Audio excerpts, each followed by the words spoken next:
92 लोग आज भी तिहाड़ जेल में बंद हैं। देश के अलग अलग इलाके के क्षेत्रों में भी हमारे किसान साथी जेलों में बंद हैं। फर्जी केस लिखे गए हैं। लाल किले के घटना को लेकर जो केस लिखा गया उसमें निर्दोष लोगों को फंसाया गया है। उनके नाम निकाले जाएं। किसान आंदोलन के आंदोलनकारियों के ऊपर जो फर्जी केस लिखे गए उन केसों को समाप्त किया जाए।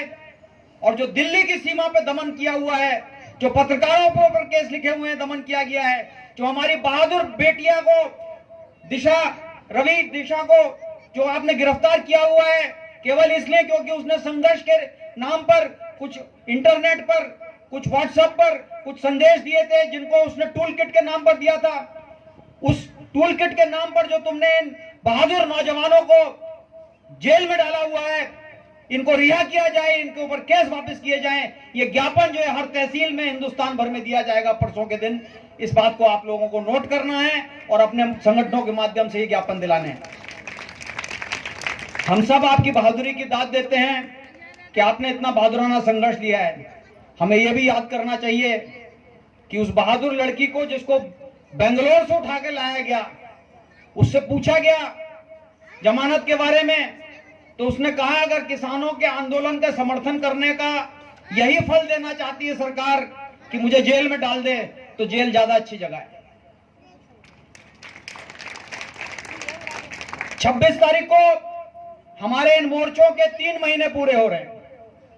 26 नवंबर को हम लोग यहाँ के मुकाबला करते हुए हम बसे थे और 26 का मुकाबला हमारे युवाओं ने किया था।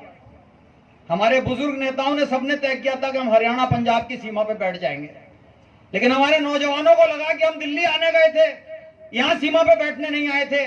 तो पुलिस के हर मोर्चे का मुकाबला करते हुए, हर बैरिकेड को तोड़ते हुए उन्होंने सड़कें काट दी, 20-20 फुट गड्ढे कर दिए, लेकिन उस सब का मुकाबला करते हुए हमारे नौजवान हमें यहां पर लाके बिठाया उन्होंने।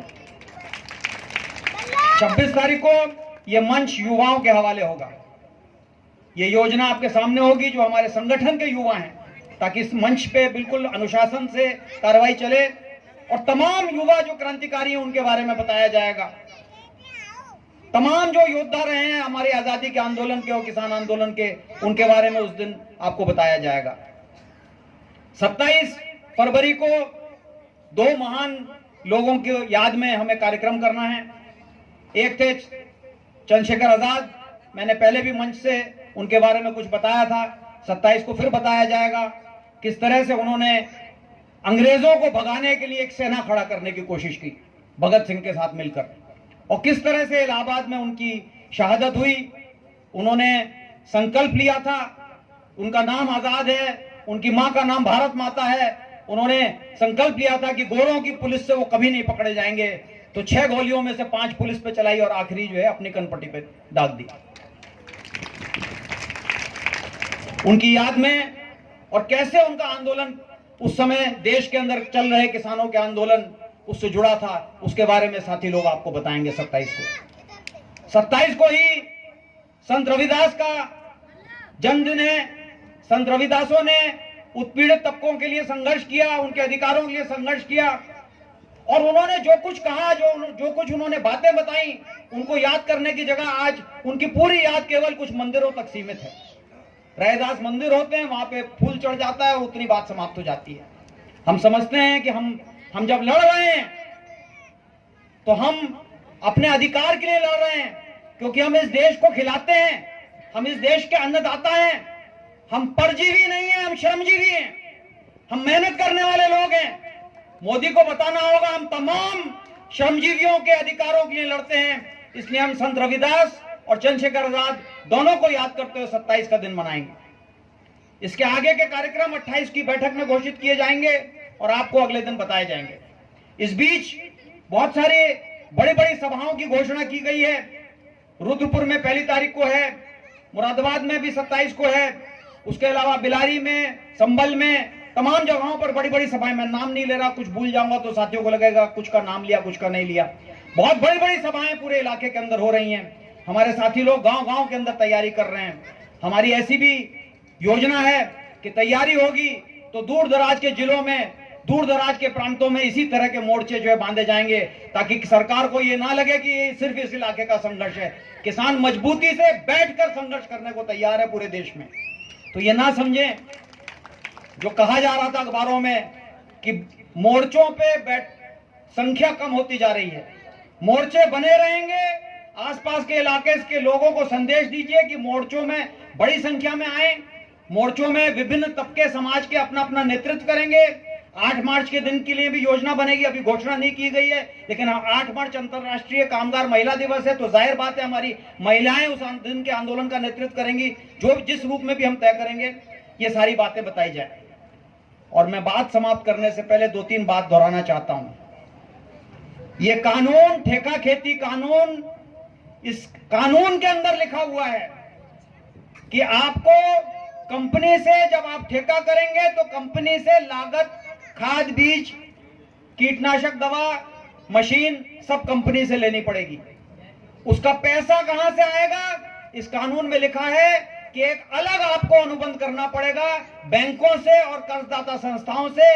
और कोई बैंक और कोई कर्जदाता संस्था जमीन गिरवी रखे बिना उधार नहीं दिया करती है।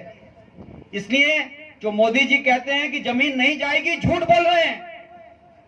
ऐसा नहीं है कि वो नहीं जानते कानून में काला क्या है, उन्होंने खुद लिखा है काला क्या है। वो सारे काले अक्षर खुद के लिखे हुए हैं। वो आपकी बात नहीं सुनना चाहते, वो आपको डराना चाहते हैं, क्योंकि कंपनियों की सेवा में है। इस कानून में लिखा है, मंडी कानून में, कि रेट तय होगा ऑनलाइन व्यापार से। देश भर में जो सबसे सस्ता रेट होगा वही सारी मंडियां देंगी। ये कानूनी रूप से स्थापित कॉर्पोरेट की मंडियां होंगी। इन मंडियों में अगर आपका कोई विवाद फंस गया कि हमको कम रेट दिया गया, अगर सरकार चिल्लाती रहे कि एमएसपी हमने घोषित किया है, हम एमएसपी को खत्म नहीं कर रहे हैं, लेकिन वो एमएसपी इस निजी मंडी पे लागू नहीं होगा।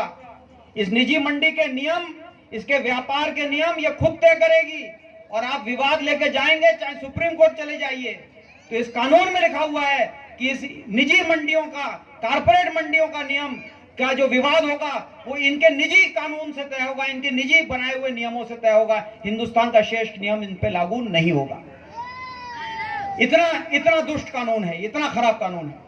इसमें यह भी लिखा है कि जो सहकारी समितियां हैं, जो हमारे गन्ना किसानों का रक्षा के आधार हैं, जो सहकारी समितियां हमारे गन्ना किसानों को पर्चियां देती हैं, जिस पर्ची के आधार पर मिल पे आप गन्ना रखाते हैं और बाद में बकाया आप मिल से मांगते रहते हैं, पेमेंट 1-2 साल बाद मिलता है, वो सहकारी समितियां बनी थी किसानों की सेवा के लिए, ताकि किसानों की पर्चियां एक नियम से बच सके उनके पास, ताकि तमाम किसानों को जो है गन्ना, जो है गन्ने की पर्ची मिल सके, उनका गन्ना मिल वाले को जा सके और उनको सबको अधिकार मिले गन्ना बेचने का। इस सहकारी समिति का यह नियम है। लेकिन अब ये सहकारी समितियां कंपनियों की सेवा में लग जाएंगी, इनका ये काम नहीं बचेगा। ये कंपनी के लिए जो मंडी चलाएंगी, ये इस काम को छोड़ देंगी, ऐसा इस कानून में लिखा हुआ है। इस कानून में यह भी लिखा हुआ है कि मिल में या मंडी में जो खरीदार है वो आपका पेमेंट 3 दिन बाद कर सकता है। यानी इसमें पहले से ही लिख दिया है कि पेमेंट तुरंत करना जरूरी नहीं है। इसमें यह भी लिख दिया है कि अगर सरकार चाहे तो उस पेमेंट को और 2-4 महीने के लिए टाल सकती है। क्या लिखा है कि अगर मंडी का खरीदार, अगर वो आपकी खरीदी हुई फसल का पेमेंट नहीं करेगा, तो उसको ये अधिकार हो सकता है कि जब वो आगे फसल को बेचेगा, वहां से जब पेमेंट मिलेगा तब वो आपका भुगतान करे। ऐसा प्रावधान सरकार कर सकती है। तो ये कानून बहुत खराब है। इनको जितनी बार पढ़िए एक नई चीज निकल आती है। क्या बताएं क्या काला है, इसमें सफेद कुछ है ही नहीं। ये बातें आपको अपने गांव की मीटिंगों में सब साथियों को बतानी होंगी। ये आंदोलन तब तक चलेगा जब तक ये सारे कानून वापस नहीं होते। इन कानूनों से जमाखोरों को और कालाबाजारी करने की छूट दी हुई है। अब किसी के ऊपर ये चेकिंग नहीं की जा सकती कि तुमने जमाखोरी की हुई है। इस कानून में लिखा है कि हर साल महंगाई 1.5 गुना बढ़ सकती है। 1.5 गुना हम मांग कर रहे हैं, एमएसपी दो, लागत का 1.5 गुना। कारपोरेट की मांग है कि खाना महंगा करने की छूट दो। इस कानून में लिखा हुआ है, आवश्यक वस्तु कानून में, कि खाने के पदार्थ हर साल 1.5 गुना किए जा सकते हैं। तो साथी, मैं अपनी बात समाप्त कर